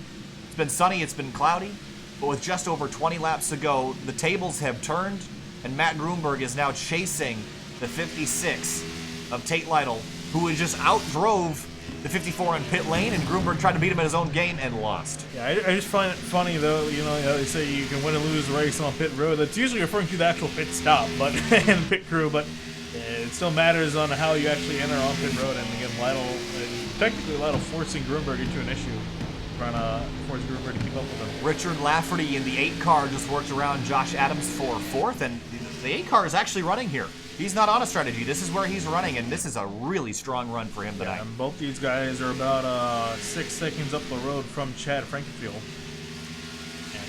And Frankenfield, really, he needs to get into 4th place by the time this is over to minimize the amount of loss he has to his championship hopes. Yeah, he'll get it to at least 5th, because Adams still needs... I think he's still planning on pitting. Maybe not. I think... he can probably go. 60 laps, he can probably do. I wouldn't think he would have put himself in the position to do that, but I guess we'll see what happens. He's kind of stretching out. Yeah, I don't know. I'm never sure if the drivers run their tanks all the way out, or... I think they went 53, 54 laps last time, so... Yeah. Either way, 20 laps to go for leader Tate Lytle. Grunberg in 2nd, Kolb, Lafferty, Adams, Frankenfield, Hunt, McKee Boyd, Race Clark, and Kevin Finn. And Johnny Thomas, he hits pit lane for his final stop of the night. Not the night that this 83 car needed if he wanted to be competitive this last couple races. Yeah, he's going to fall in behind Robert Hill as he just went on fast, and then also Richard Hines too might get on by him. So it's been a struggle for the 83 of Johnny Thomas. And also for the 14 of Kevin Finn, as Josh Adams does hit pit lane. So for Finn and Johnny Thomas, I don't want to say it eliminates them, but effectively we've gone from 6 to 4 heading into the last 2 races of the season. I still think Kolb is on the outside looking in. I mean, he's going to have a points advantage over Frankenfield, but I just don't know if he could be as fast as Frankenfield the last couple races. I think he's going to be the underdog of these 3, of the top 3 going in. I should say, as in Lytle, Grunberg, and Frankenfield, I think Kolb's going to be the underdog. Yeah. Kevin Finn, I'm actually kind of curious where he's going to end up. I think he's catching Race Clark, so should be able to get him and maybe even Dave Hunt. He's got a few cars up ahead of him, and I think he's got fresher tires. Oh, he just hit the wall in the front straightaway a little bit. Wasn't paying attention there for a second. Those little lapses can get you in trouble, so you really got to pay attention, especially these last couple laps. It's easy to zone out in a race that's gone green for so long.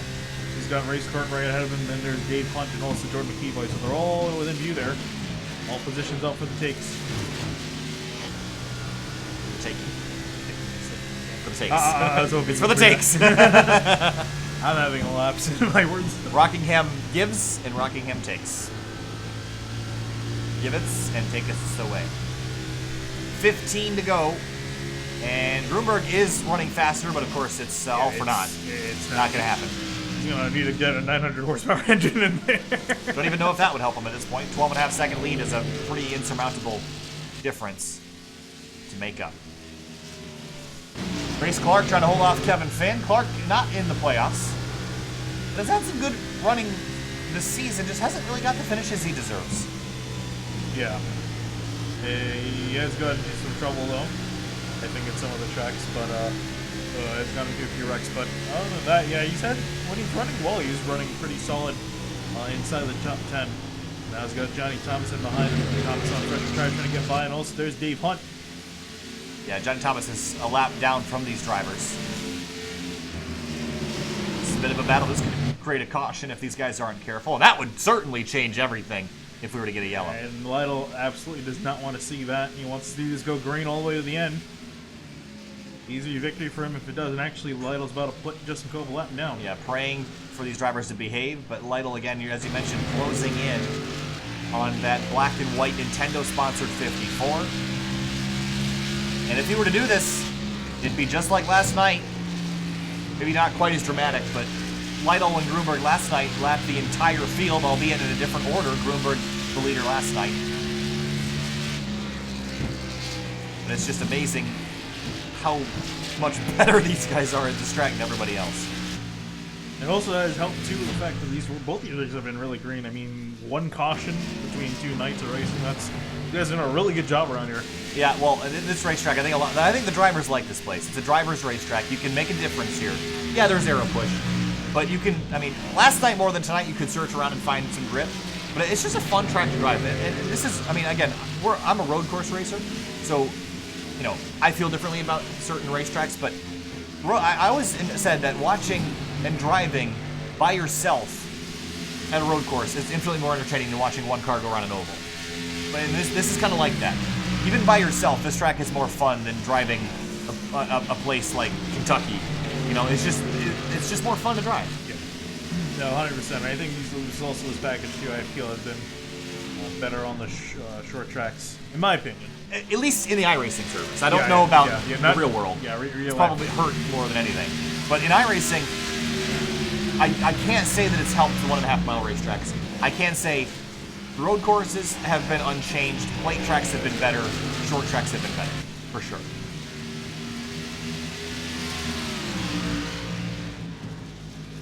For Tate Lytle, it'll be his third win of the season if he can just complete 7 more miles.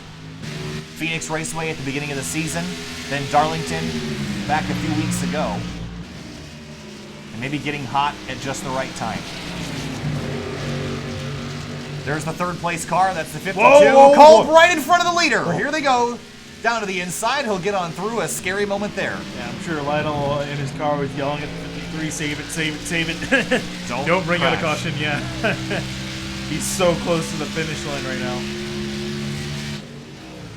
Justin Kolb really won't do him a whole lot of good to hold up the 56. I don't really think he'll put up too much of a fight, but you couldn't blame him for doing it. I mean, if you get a caution, gray white checker time, but I don't know if that'll necessarily happen. It's not going to hurt the 56 a whole lot because he's still got a 12.3 second lead. Dave Hunt in the 53 has come down pit lane with 6 laps to go. Will drop down some more spots, might give Johnny Thomas an opportunity to gain one. And there goes Tate Lytle around the 52. And officially 2 cars on the lead lap, just like last night at the conclusion of that race. But this might be Lytle's turn. Battle for position for 6th place between Race Clark, who's caught up to 21 and Jordan McKeeboy. This is one of the closest battles on the track as the race is winding down. Johnny Thomas, Dave Hunt.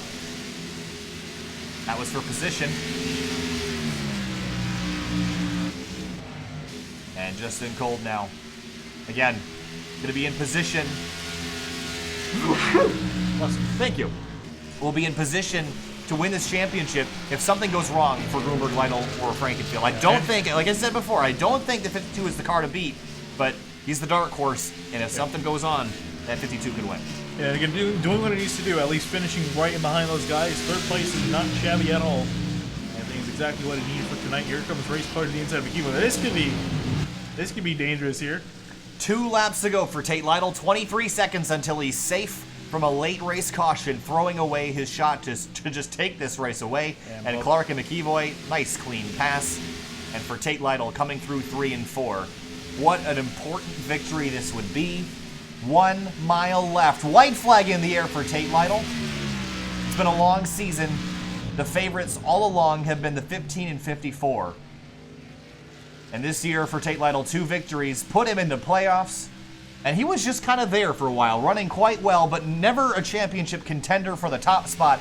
But he will walk out of Rockingham with the points lead and a shot for a championship at Homestead. Tate Lytle wins at Rockingham. And a very, very solid run for the 56. Grunberg unfortunately made a big mistake, and that gave up pretty much any chance of winning this race. You have to sit back in second place. As those are the only 2 drivers to come across the line on the late lap. It's Justin Cove, Richard Lafferty, and Chad Frankenfield rounding out their top 5. And what a victory. As I said, probably the most important victory of the season for Tate Lytle.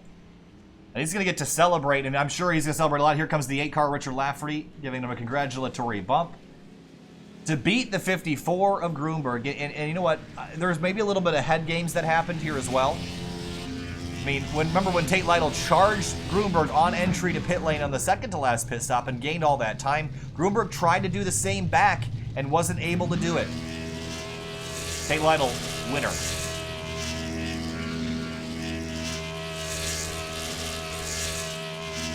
Also getting really good at burnouts.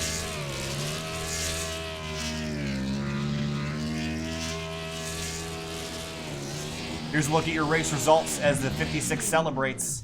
It's been a good season to have a number 5 in your number. All the drivers with the 5 in their number up the top 4 in the championship, the 14 and 83. Coincidence? I think not. I think not. I think the Illuminati's got something to do with this. He is really enjoying himself. We'll be back in just a moment. We'll show you some more results and talk to your winner in just a moment. Stay with us.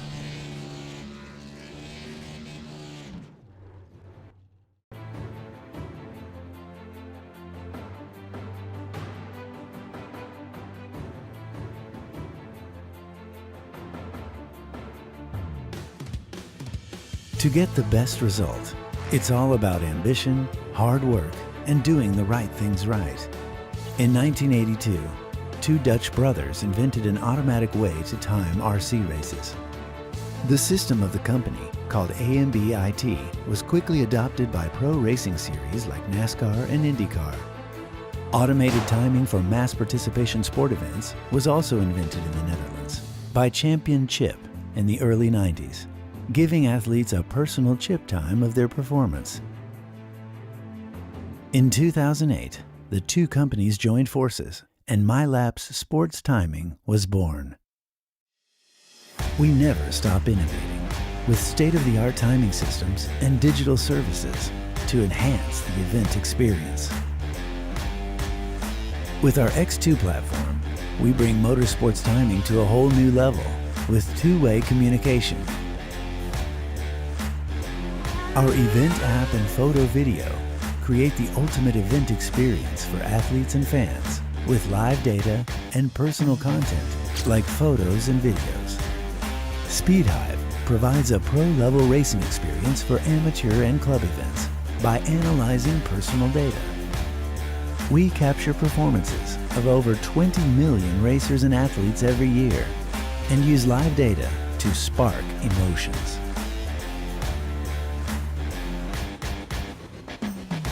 MyLapse. Experience progress. Welcome back live to SimTV. Here with our 4th place finisher, Richard Lafferty, the number 8 JTR Racing Chevrolet Camaro. Richard, hey, how about that race? I mean, I know you got eliminated from the playoffs last round. I know that's a little bit bittersweet. Your teammate didn't have a great run tonight, but a top 5 for you in that 8 car, a long, hard battle. Talk to us about your night. It was certainly a good one. Yeah, that's my first top 5, I think, in 2 seasons in here. I just have a hard time putting a race together, and I feel like cautions just fall bad. But you get a nice long run, like a nice clean race like that right there, and I feel like as long as I don't get myself in trouble, I can run okay here. It seemed like this racetrack didn't really develop multiple grooves tonight. Typically, you see the high side kind of wear in over the course of the run. How difficult was it to make passes, and was the 2019 package an issue with that aero wash and aero push? Well, honestly, the way the race played out with just the one caution early, I feel like I didn't even really race around anybody that was equal to me. Uh, when I did get behind people, it seemed like if you get underneath them, it was pretty easy to make a pass, a lot easier than a lot of the other tracks where there are two groups. So it's kind of nice that it was, if you were on the bottom, that was preferred. So if you got a run on somebody and you got underneath them, it wasn't too bad to try to make a pass on them. It was an improvement on a lot of the other tracks, I think. And in terms of the strategy of this race, because it went so green for so long, the tire fall off, the pace fall off, how much did that dictate your strategy, and how much of that was just trying to follow what others were doing and try to get an advantage on them? Yeah, pretty much there's a couple of guys I was racing against for most of that race, Finn and Cobb, even though Cobb was much better than me over the course of the last few runs there. But I pretty much just tried to pit when they pitted because one time I waited a lap on Finn, and Finn got 2 seconds out in front of me, and it took me the whole run to run him back down. So from that point forward, I was kind of just trying to pit at the same time the guys around me were pitting because it was such a huge advantage. You lose, I don't know, a second and a half, 2 seconds just waiting a lap to pit behind a guy. All right, well, the number 8 Johnny Thomas racing car of Richard Lafferty, top 5 tonight for Richard. Hey, congratulations, buddy. We'll see you later. Appreciate it. Thanks, guys. Absolutely. Went into position. Hey, we got Justin Colbin here now with us. Hey, Justin, how are you? Man, I'm great. Well, it looked like a great race out there, and let's just say this: we got, of course, 6 drivers in playoff contention, 2 races left, a 3rd place result. I think coming in an underdog battle, maybe, but I think you've solidified yourself as certainly a driver that could win the championship. Talk to us about your race, setting yourself up for that podium run. Yeah, I'm hoping the top 3 is the goal, but man, that race was, I thought I had it figured out in practice, and then we got into the race, and I realized that I was a good bit off, so I didn't really figure it out until probably 2nd or 3rd run, and by that time it was all over. The Matt and Tate were long gone, and I held my own there for a little bit. There's one run where Kevin was on me for a while, and it was fairly nerve-wracking, and then we just started pulling away a little bit, so I figured that what we were doing was working and just kept doing that until checkered flag flew. And Matt had an issue there at one point, and I came out a little bit behind him on that stop, and I thought we had a chance, and then he was hauling after that. So a kind of a surprising 3rd place, but you take him where you can get him. We got 2 rounds left. The next one is at Richmond Raceway, another short track there. Do you think that benefits you, or do you think that benefits the drivers around you like Lytle, Grunberg, and Frankenfield?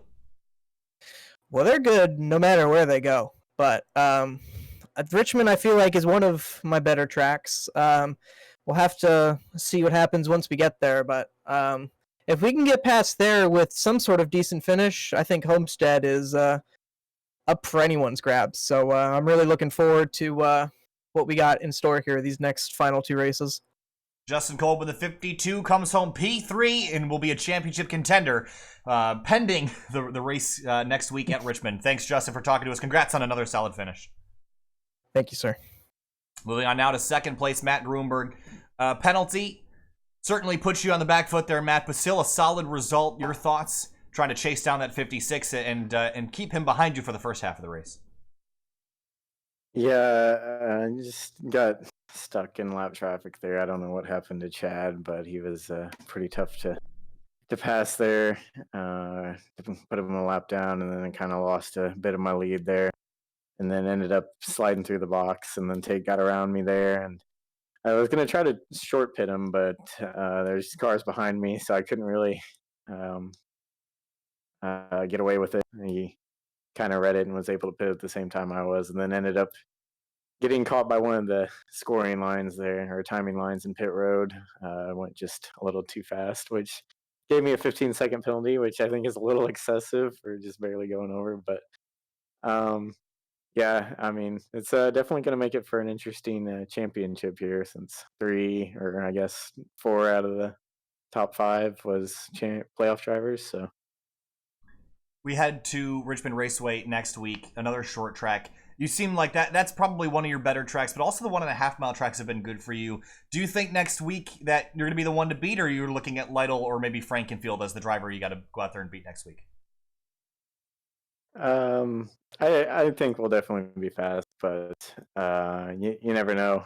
Tate was really quick tonight, and Chad's always pretty quick. So I'd say it's going to be we'll find out when we get there. But I'm just sorry that I didn't make this race as entertaining as it could have been. All right, Matt Gruenberg, second place tonight. No shame in a second there, Matt. You still have the most wins on the season. Yeah. So, hey, congratulations on another top 5 result. We'll see you next week at Richmond. Yep, thank you. All right, let's move on now to the man of the hour, Tate Lytle, the man who managed to beat Matt Gruenberg. And Tate, I think we got to look back at that second to last pit stop, charging the entry to pit lane. To me, that's what won you the race. Your thoughts after beating the juggernaut of the series in a pretty interesting display of dominance on pit lane there. Yeah, the second to last stop, he slid through his box, and I was able to get by him, and I don't know, he might have had a little bit more speed than I did on the short run, so it was difficult for me to hold him off there.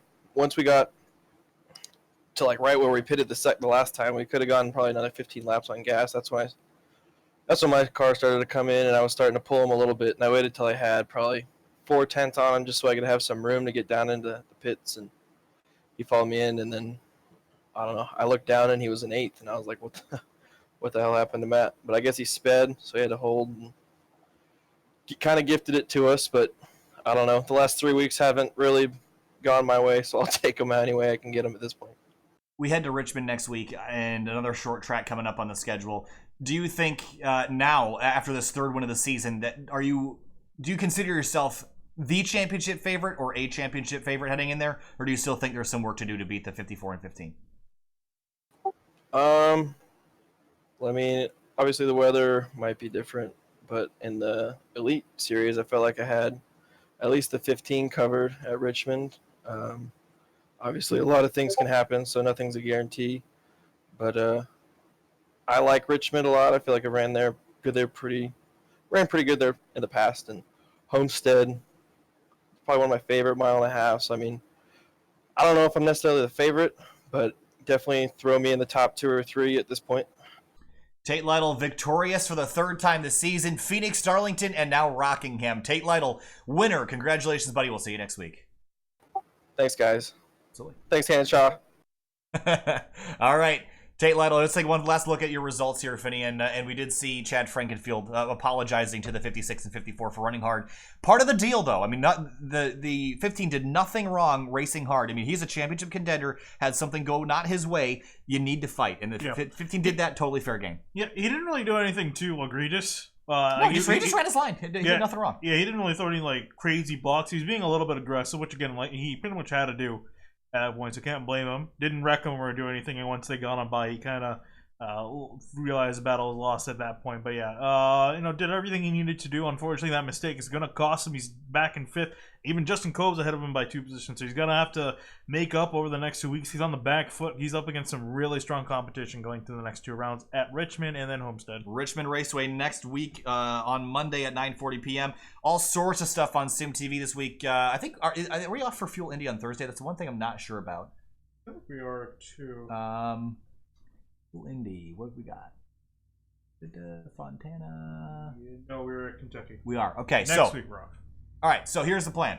Tomorrow night, Elite Mods, 7:45 p.m. Eastern Standard Time from Five Flags Speedway. You can watch that on speed51.com/Elite Modified Tour. Just letting you guys know that the purchase by the RTA of Speed 51 has no impact on that deal. That is done and already happening. So speed51.com/Elite Modified Tour at 7:45, and then right back here on Sim TV for Talladega tomorrow. The Fuel host, the Fuel Mission 22 Cup Series at Talladega, 9 p.m. Don't miss that one. That's going to be fun. Wednesday night, Spec MX5 Sim Racing Challenge. That'll be on the Winding Road Magazine YouTube channel.